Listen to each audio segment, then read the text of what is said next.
Hello बच्चों, let's see the question. Phase difference between two coherent light waves having same amplitude A is 2 pi by 3. If these waves superimpose each other at a point, then resultant amplitude at the point of superposition will be, here we have given 4 options.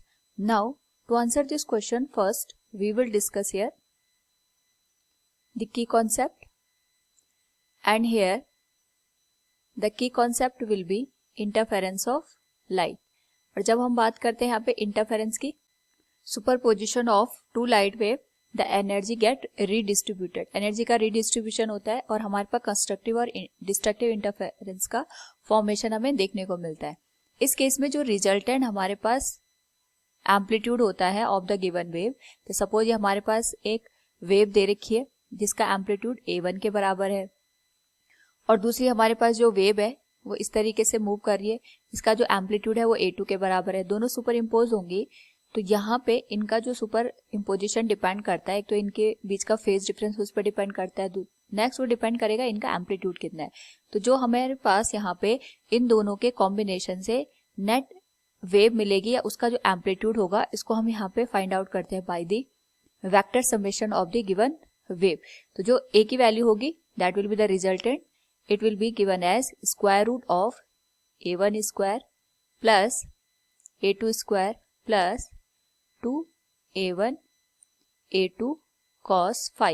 Here phi is the phase difference between the two given waves. Now according to the question, हमारे पास यहाँ पे दो waves दे रखी है, दोनों coherent waves है और इनका जो amplitude है बोथ आर सेम, यानी A1 की वैल्यू A2 के बराबर है. हम इसको मान लेते हैं A के बराबर हमें वैल्यू दे रखी है, और जो इनके बीच का फेज डिफरेंस दे रखा है इट इज 2 पाई बाई 3 के बराबर है. हमें यहाँ पे रिजल्टेंट एम्पलीट्यूड की वैल्यू निकालनी है. It will be given as A equals square root of A1 का स्क्वायर यानी A स्क्वायर हो जाएगा, A2 का square this will also be A square plus 2 into A cos 2 pi by 3. Now यहाँ पे अगर हम बात करें cos 2 पाई बाई 3, इसकी वैल्यू -1/2 के बराबर होती है. जो A की वैल्यू हो जाएगी it will be square root of 2A square plus 2 into A it will be 2A square. cos 2 pi by 3 की वैल्यू हो जाएगी यहाँ पे -1/2 के बराबर. तो यहाँ से अगर हम इस वैल्यू को सॉल्व करें it will be equal to 2 से 2 कैंसिल हो गया, 2A square minus A square it will be A square. तो वैल्यू हो जाएगी A equals square root of A square.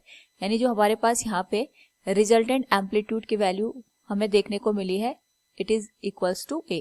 ये भी हमारे पास A के बराबर ही फाइंड आउट हुई है. So from the given question we can say the resultant amplitude at the point of the superposition will be A. Option C will be the correct one. Hope all you understood it. Thank you and best of luck.